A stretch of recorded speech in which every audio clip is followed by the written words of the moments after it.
น้องซื้อว่าแนวใดก็ซื้อแท้ของน้องซื้ออาเอิงเนาะอายุจักปีนี้ก็13เอ้าเพื่อนของน้องนี่มีจักคนลงเฮ้ย7 คน7 คนเนาะเอ้ามีแฟนเลยบ่อยากถามหน่อยยังอย่าอายนะยังโสดอยู่บ่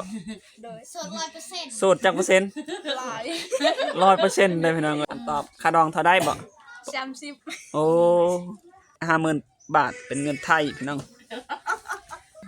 สมมติว่ามีคนมักเจ้าก็มักเขาแต่ว่าเขาเพิ่นนั่นบ่มีเด้บ่มีเงินบ่มีคำแบบว่าฮักกันโดยใจนี่รับได้อยู่บ่ทำได้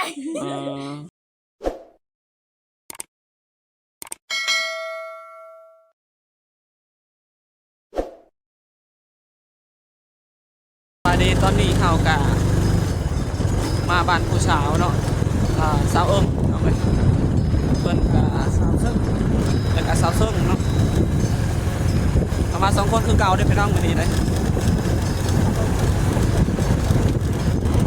นี่ก็คือเส้นทางเข้าหมู่บ้านเพิ่นเนาะเส้นทางก็งามดีพอสมควรพี่น้องเอ้ย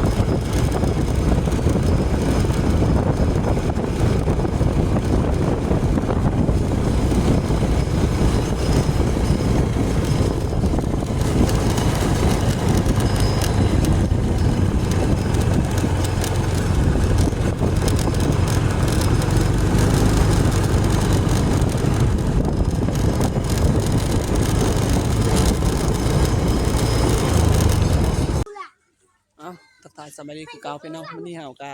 มาละวิถีชีวิตคือเก่าเฮามาหาสาวเอิ้งพี่น้องตอนแรกเฮาบ่ได้ไปถ่ายเพิ่นมื้อนี้เฮาก็มาหาเพิ่นคือเก่าเนาะมื้อเช้านี้เฮาไปแล้วแต่ว่าบ่เห็นเฮาก็มาตอนแรกอีกเพิ่นไปสวนเลยพี่น้องตอนนี้เพิ่นก็กลับแล้วเฮาก็มาเลาะมาชมมาถ่ายอีกมาสัมภาษณ์เพิ่นเนาะมาถ่ายวิถีชีวิตเอาไปรับชมกันเลยพี่น้องก่อนจะไปรับชมอย่าลืมฝากกดติดตามด้วยเด้อพี่น้องนี่ก็คือเหือนของพระเจ้าเนาะเหือนเป็นเหือนธรรมดาเลยพี่น้องเลยเอาสบายดีมื้อนี้เฮากะมาบ้านนี่คือเก่าเนาะแต่ว่าเฮามาสัมภาษณ์น้องซื้อว่าแนวใดก็ซื้อแท้ของน้องซื้ออาเอิงเนาะอายุจักปีนี้ก็13เอ้า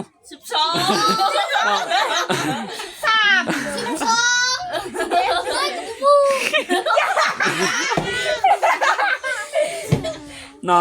งเพิ่นบอกว่า12แต่เอ่ยเพิ่นว่า13เนาะเฮาจักสิเสื้อไผอีกบัดนี้เกิดปีใดเกิด2000ดมเกิน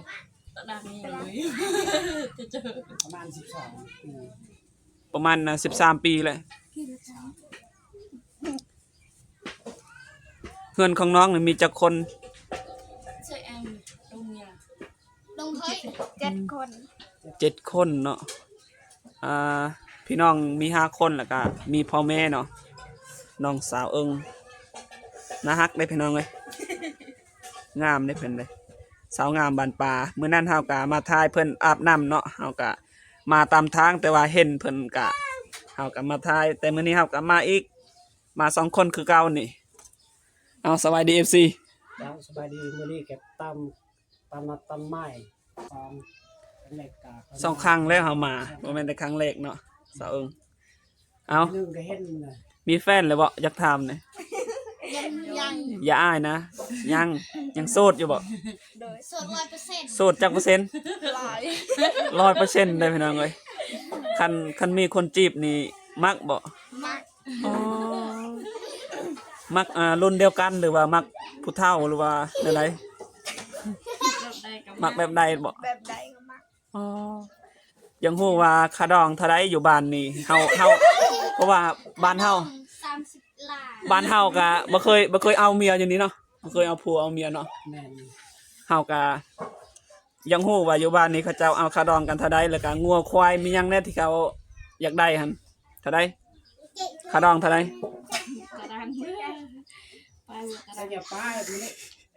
ค่าดองเท่าใดแบบยังฮู้ว่าอยู่บ้านนี่ฮะเวลาโนโรเอทเหรอแบบมันเละค่าดองตัวเป็นยาว3025ค่าดองเท่าใดบ่ 30 โอ้แล้วมียังแน่หลังจากได้เงิน30แล้วยังมียังแน่ ควายเนี่ยแล้วก็มั่วว่าไปแปลลิ้น ตั้งเลยตั้งไปควายเลยปัตระยะไปควายตัวนึงหรือว่างัวหรือว่าควายบ่มีก็ได้แบบยายดังนี่ครับ cái quai là tốt ơi mi cái đây อ๋อสมมติว่ามีคนมักเจ้าเจ้าก็มักเขาแต่ว่าเขาเพิ่นนั่นบ่มีเด้บ่มีเงินบ่มีค้ำแบบว่าฮักกันโดยใจนี่รับได้อยู่บ่ học đây อ๋อ mà buồn mà lại เออเมื่อกี้ยายดังเลย là mà ơn chứ บ่มีเงินก็แต่งได้แต่ว่าอยากได้เนาะคันมีก็อยากได้บ่แม่นว่าบ่อยากได้แต่ว่าเทินบ่มีเฮ็ดคือเฮาเลยเนาะเฮาบ่มีก็คือเขาบ่มีอ้าว ต้องมาดีมาให้มันหนีจะได้ เฮามาแต่มื้อเช้านี่แต่ว่าบ่เห็นน้องเนาะไปไสบ่ về hết ngàn ไปเฮ็ดงานอยู่ไส hết hay เอ้าไปเฮ็ดให้ไปเฮ็ดไปอยู่ชวนครับไปสวนพี่น้อง biết เอ้ย lấy bơm mà สาวเอิ้งนี่งามนี่พี่น้องเอ้ยตรงปกได้ไผจีบลาวนี่สาวงามบ้านป่าอาชีพของน้องเฮ็ดหยัง hết hay แบบว่าอยู่แต่ละมื้อน่ะเฮ็ดนาหรือว่าเฮ็ดไร่ hết hay เฮ็ดไร่เนาะโอ้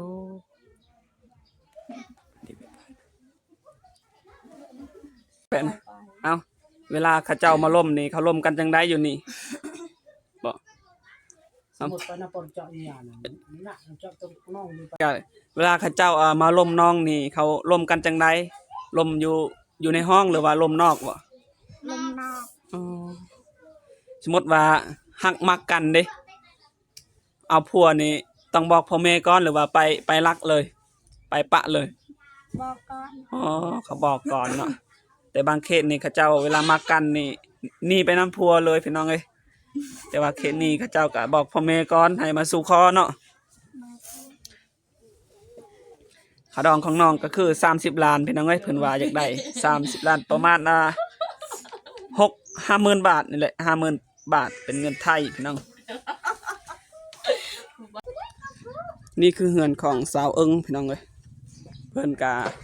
เป็นเฮือนธรรมดาพี่น้องเอ้ยแต่ว่ามี FC คนใดที่ว่าอยากช่วยน้องเนาะเพิ่นก็คัดเคินหลายอย่างพี่น้องเอ้ยอันนี้ก็คือน้องสาวน้องชายของเพิ่นเนาะเฮือนก็ประมาณนี้แหละพี่น้องเอ้ย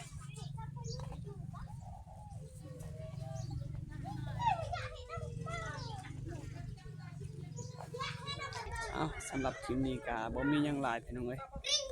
เฮาก็ได้สัมภาษณ์น้องๆไว้เนาะฝากกดติดตามเพื่อรับชมคลิปต่อไปเด้อพี่น้อง